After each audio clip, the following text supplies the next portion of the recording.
தேர்தல் ஆணையத்தில் வந்து அங்கீகரிக்கப்பட்டிருக்கீங்க. மகிழ்ச்சியான வாழ்த்துக்கள். இருந்தாலும் ஏதாவது ஒரு கட்சியோட சேர்ந்தாலும் நீங்கள் வந்து செயலாக்கத்தை செயல் திறமையிலையும் வர முடியுது. அதை பற்றி அப்படிலாம் ஒரு விதி இல்லை. ஏதாவது ஒரு கட்சியோட கூட்டணி வச்சு தான் வர முடியுங்கிறத ஒரு புது விதியை நீங்கள் உருவாக்காது. உயர்ந்த கொள்கை, உயர்ந்த நோக்கம், அதுதான் இங்கே தேவைப்படுது. ஒரு தலைவன் என்பவன் முதல்ல தன் மண்ணை, தன் மக்களை முழுமையாக நேசிக்கணும், நம்பணும். நாங்கள் என் மக்களை முழுமையாக நம்புகிறோம், முழுமையாக நேசிக்கிறோம். காரணம், நாங்கள் எங்கள் மக்களிடமிருந்து மக்களுக்காகவே வந்தவர்கள். என் மக்கள் மகத்தானவர்கள் என்ற நம்பிக்கை எங்களுக்கு இருக்குது. இல்லைன்னா இங்கே பாருங்கள், உலக வரலாற்றில் ஒரு அரசியல் இயக்கம் 1.1 வாங்கி 4.5 லட்சம் வாக்குகளை வாங்கின ஒரு கட்சி அதோட முடிஞ்சிருக்கும். இல்லைன்னா துவண்டு போய் அழிஞ்சு போயிருக்கும், இல்லை வேற கட்சியோட போய் சேர்ந்துருக்கும், கூட்டணி வச்சிருக்கும்.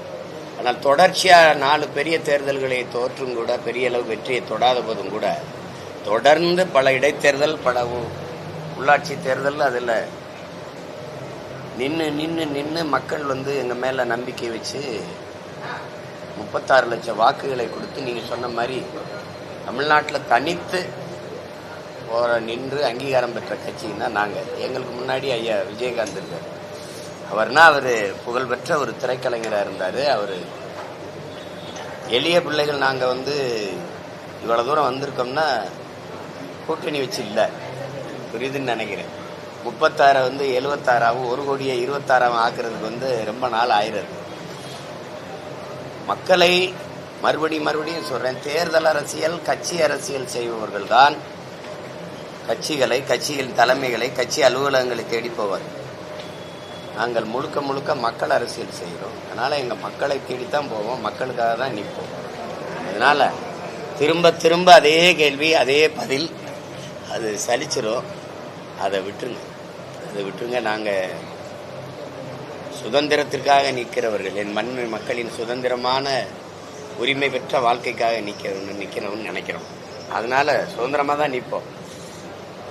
நீங்கள் ஒரு கேள்வி உங்ககிட்ட, நேற்றுக்கு ஊடக சந்திப்பு, அதுக்கு முதல்ல சந்திப்பு, அதுக்கு முத நாள் சந்திப்பு, இப்படி இந்தியாவில் ஏதாவது ஒரு அரசியல் கட்சி தலைவர் அல்லது தமிழ்நாட்டில் தொடர்ச்சியாக அவங்கள சந்திச்சு பேசுகிற யாரையாவது சொல்லுங்க. ஏன்னா பேச முடியாது. ஏன்னா கூட்டணிங்கும் போது தன்னுரிமை போயிடுது.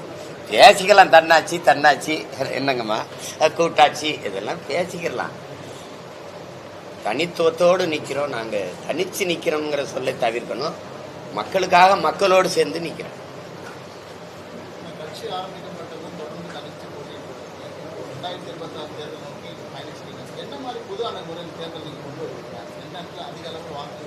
ஒரு முறையை மாற்றுவது எங்களுடைய பலம் பலகீனம் எதுன்னு எங்களுக்கு தெரிய வந்துட்ட பிறகு சண்டை போடுற போர் முறையை வகுத்து மாற்றிக்கிற வேண்டியதான். எங்கள்கிட்ட பணம் இல்லை, ஊடகங்கள் ஆதரவு இல்லை. இப்போ பேசுறீங்க, இப்போ என்கிட்ட தேர்தல் நேரத்தில் என்னை எடுத்து கூட போட மாட்டீங்க, என் கட்சி போட்டியிடுதுன்னு கூட சொல்ல மாட்டீங்க, மற்றும் பலர்லேயே வைப்பீங்க, மற்றவை அப்படின்னு. அது தெரிஞ்சிருச்சு. அதனால எங்களுக்கு நாங்களே ஊடகமாக மாறுவோம். பணம் இல்லை, வாக்குக்கு காசு கொடுத்து நாங்கள் இவ்வளவு வாக்கை பெற்றதில்லை. அது எங்களுக்கு ஒரு பெரிய நம்பிக்கை தந்திருக்கு. அதில் இன்னும் ஒரு 4-5 மாதம் தானே பொறுத்திருந்து பாருங்க என் ஆட்டம் எப்படி இருக்குன்னு. நான் திரும்ப சொல்றது தான், சிவன் ஆட்டத்தை பார்த்துருப்பீங்க, சீமான் ஆட்டத்தை பார்ப்பீங்க. இந்த தேர்தலில் வேற மாதிரி வியூகங்களை வகுத்து, அந்த நுட்பங்களை வகுத்து இந்த பூமியின் சொர்க்கமா இந்த என் நாட்டை, என் தாய் நிலத்தை மாற்றுவேன். உலகத்தின் தலை சிறந்த நாடா.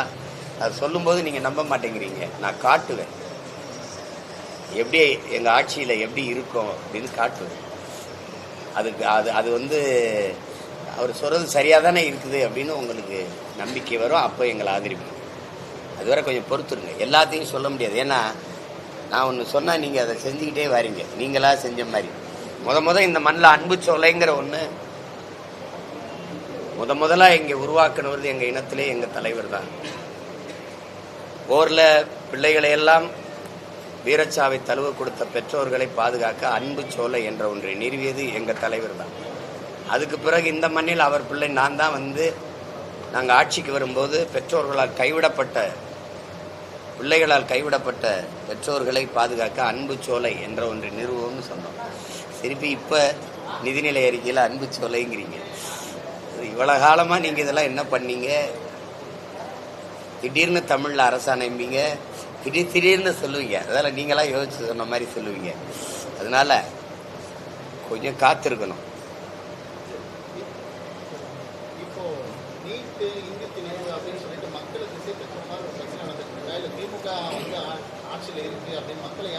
உங்களுக்கே தெரியுது, தெரிஞ்சுக்கிட்டே ஒரு கேள்வியை கேட்குறீங்க.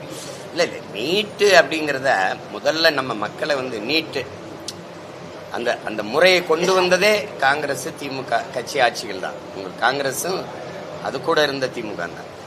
ஒரு திட்டத்தை கொண்டு வரும்போது இதனுடைய நன்மை தீமை என்னங்கிறத தீர விவாதிச்சு ஆயணும், அது புரிஞ்சுக்கணும். இப்போ இது கீழ்த்தட்டில் இருக்கிற உழைக்கும் அடித்தட்டு மக்கள், ஒடுக்கப்பட்ட பிற்படுத்தப்பட்ட நீண்ட காலமாக கல்வி மறுக்கப்பட்ட சமூகத்திலிருந்து மேலே வர்ற பிள்ளைகளுக்கு மருத்துவ கல்வி என்பது ஒரு பெரிய கனவாய் போயிடும் அப்படிங்கிறது எல்லாருக்குமே தெரியும். இப்போ நான் ஒரு கேள்வியை கேட்குறேன். நீட்டு அந்த தேர்வு முறையில் சிறந்த மாணவர்களை, மருத்துவ மாணவர்களை தேர்வு செய்யறதுன்னு இருக்கு. ஒரே கேள்வி, இந்த நீட்டு தேர்வை நடத்துகிற நிறுவனம் எது? ப்ரோமெட்ரிக்ங்கிற அமெரிக்க தனியார் நிறுவனம். இந்திய நாட்டில் சிறந்த மருத்துவ மாணவர்களை தேர்வு செய்து தருவதற்கு அமெரிக்காவில் இருக்க தனியார் நிறுவனத்துக்கான நேர்த்தி கடன் எந்த கோயில்ல? வேளாங்கண்ணிலையா, இல்லை நாகூர் தர்காலையா, இல்லை எங்கூர் மாரியம்மன் கோயிலையா? அவனுக்கு தேவை என்னவன்? ஒரு மாணவனுக்கான தேர்வு கூட நடத்துறதுக்கு உனக்கு தகுதி இல்லை. ஆனால் நீனும் வருஷத்துக்கு வர தேர்தல் நடத்தி எங்களை நல்ல தலைவனை தேர்வு செய்யறோம்ங்கிற. ஒரு மருத்துவ மாணவனே தேர்வு செய்ய முடியாது. நீங்க நாட்டுக்கான நல்ல தலைவனை எப்படி தேர்வு செய்வீங்க? நீட்டில் இருக்கிற முறைகளை பாருங்க. நான் 12ஆம் வகுப்புல +2ங்கிற 12ஆம் வகுப்புல 1200க்கு 1199 வாங்கிட்டேன். ஆனா நான் மருத்துவ கல்வி படிக்கிறதுக்கு தகுதியற்றவனா இருக்கேன். நீட்டு எழுதுறோம், அதுல நான் தோற்றுவேன். ஒருத்தன் 750 800 மதிப்பெண் வாங்கியிருக்கான் +2ல, அந்த 12ஆம் வகுப்புல. அவன் நீட்ல தேர்ச்சி பெற்றுறான். அவன் மருத்துவம் படிக்கிறதுக்கு தகுதியானவன் ஆயிடுறான். அப்ப நான் மருத்துவம் படிக்க தகுதி இல்லாதவனா இந்த +1 +2 அதை தூக்கிருங்கன்றேன். நேரடியா நீட்டுக்கான சிலபஸை கொடுத்துருன்ற. எதுக்கு போய் நீ இந்த கல்வியை தேவையில்லாம இருது 2 வருஷம் எனக்கு வீணடிக்கிறீங்க, அதை எடுத்துருங்கன்ற. இந்த நீட்டு சிலபஸ் ஒன்று இருக்குல்ல, அதை தூக்கி இதில் வச்சிரு, பாடமுறையை வச்சிருன்ற. ஏதாவது ஒன்று உருப்படியா இருக்கா? நீட்ல நான் தேர்ச்சி பெற்று வந்துட்டேன். எனக்கு பாடம் நடத்த போற பேராசிரியர் யாருன்னு கேட்டா பதில் வச்சிருக்கியா? பழைய மருத்துவர்கள் தான், பழைய மருத்துவ பேராசிரியர் பெருமக்கள் தான். இந்த நீட்ல தேர்வு எழுதி வந்துட்டேன். இந்த மருத்துவ கல்லூரி கல்வி படிக்க போறல, அந்த பாடத்திட்டம் புதுசா இல்ல, அதே பாடம் தான். அப்போ அதே பேராசிரியர், அதே பாடமுறை, அப்புறம் சிறந்த மருத்துவரை எப்படி உருவாக்குவேன்? இதெல்லாம் உனக்கா நகைச்சுவே இல்லையா? எங்களை மருத்துவம் படிக்க வச்சிடக்கூடாது. அதை தவிர அது எதை சாதிக்குது? வட இந்தியாவில் தென் மாநிலங்கள்லயே எங்கேயாவது எங்க பிள்ளைகளை போல உயிரை மாய்த்து கொண்டு செத்தது எங்கேயாவது இருக்கா? எந்த மாநிலத்திலேயாவது தலைமுடியை விரிச்சு விடு, துப்பட்டா வெளியில எடு, உள்ளாடைய கலட்டு, இந்த முழுக்கையை போட்டிருந்த சுடிதார் அதை வெட்டு, இந்த கொடுமை எந்த மாநிலத்தில் நடக்குது? எந்த மாநிலத்தில் செய்தி? இத்தனை மாநிலத்தில் இருக்குது. என் மாநிலத்தில் தான் என் பிள்ளைகள் சாகுது. ஏன்? அவன் பார்த்தடிக்க அனுமதிக்க விடுறான். என் பிள்ளைய நீ உள்ளாடைய கலட்டிட்டு ஒரு பிள்ளை அனுப்புற, பொம்பளை பிள்ளைய, அது அந்த வருத்தத்திலே உட்கார்ந்து இருக்குமா? மனசுல இருந்து பாடத்தை எடுத்து தேர்வுல எழுதுமா? இதெல்லாம் இந்த கொடுமை. நீங்க வேணா உங்களுக்கு உங்க அலைபேசி என்னதாங்க நான் காணொலியில் அனுப்புறேன். வட இந்தியால அந்த மேலாளர் சூப்பர்வைசர், தேர்தல் சூப்பர்வைசர் அங்க நிக்கிறாரு. அவன் நோட்டை புத்தகத்தை பிரிச்சு வச்சு எழுதுறானா இல்லையா? 700 பேர் எழுதின தேர்வுல 800 பேர் தேர்ச்சி பெற்று வர்றானே. எப்படி நீட்ல தேர்ச்சி பெற்று வந்த மாணவனுக்கு ஒருத்தர் கேள்வி கேட்கிறாரு, தேர்ச்சி பெற்றிட்டியே, இதுக்கு பதில் இதுன்னு தெரியல. அப்போ அவனுக்கு அது வசதியா இருக்குது. எத்தனை கல்லூரி இருக்கு? எங்களுக்கு 24க்கும் மேற்பட்ட கல்லூரி இருக்கு. எங்க மக்களின் காசு, எங்க ஆத்தாளப்பெண் காசுல எங்களுக்கான மருத்துவ வசதிக்காக கட்டமைக்கப்பட்ட மருத்துவ கட்டமைப்பு. அதுல நாங்க ஒரு 400 பேர் படிக்கிற கல்லூரியில தமிழர்கள் 4 பேர் படிச்சா பெருசு. அந்த மருத்துவ மற்ற இடங்களெல்லாம் எவன் நிரப்புறான்? மற்ற மாநிலத்துக்காரன். ஏன்? எனக்கு வாய்ப்பு இல்லை. இவ்வளவு பின்னடைவு இருக்குதுன்னு தெரிஞ்சு நீ எப்படி அந்த நீட்டை கொண்டு வந்தீங்க? காங்கிரஸ் திமுகவும் சேர்ந்து நீங்க தம்பி நீங்க கொலை பண்ணிவிட்டிய. நான் எங்க அப்பாவை கொன்னுட்டீங்கன்னு அழுகுனே, கொன்ன நீனும் கூட உட்காந்து அழுதுகிட்டு இருக்க. இதெல்லாம் சேட்டை தானே? நீ ஒப்பு கழுகிறியா உளமாற அழுகிறியா? எங்க அப்பா செத்துட்டாருன்னு அழுதுகிட்டு இருக்க, நீ கொலை பண்ண நீனும் கூட உட்காந்து ஆமா செத்துட்டாருன்னு அழுதுகிட்டு இருக்க, நாடகம் போட்டுக்கிட்டு இருக்க. கச்சத்தீவுல இதே தான். கொடுக்கும்போது உட்கார்ந்து இருந்துட்டு இப்ப மீட்க தீர்மானம், நீட்டு கொண்டு வரும்போது பேசாம இருந்துட்டு இப்ப மீட்க தீர்மானம். எல்லாமே நீங்க காவிரி நதிநீர் உரிமை பறிக்கப்பட்ட போது யாரு ஆட்சியில் இருந்தது? 410 டிஎம்சி 450 டிஎம்சி வந்துகிட்டு இருந்த மாநிலத்துக்கு தண்ணீருக்கு கையேந்திர நிலைமை கொண்டு வந்து விட்டது யாரு? இதே காங்கிரஸ் அம்மையார் இந்திரா காந்தி ஆட்சி, இதே ஐயா கருணாநிதி ஆட்சி. போட்ட வழக்க அம்மையார் இந்திரா காந்தி அழுத்தத்துல திரும்ப பெற்ற பெருமகன் நம்ம ஐயா தான். ஏன்னா ஆட்சியை கலைச்சி விட்டுருவாங்க 356 பயன்படுத்தின்னு பயந்துகிட்டு நீங்க திரும்ப பெற்றீங்க. அது பிரச்சனை ஆயிடுச்சு. இப்ப ஒவ்வொரு பருவத்துக்கும் நாங்க 150 கூட 50 கூட டிஎம்சி கையேந்து வேண்டியது இருக்குது. 950 மில்லிமீட்டர் 3000-4000 டிஎம்சி எனக்கு தண்ணி பெய்யுது. 4000 டிஎம்சி 1100 டிஎம்சி தான் பயன்பாட்டில் இருக்கு. மீதி எல்லாம் கடல்ல கிடக்கு.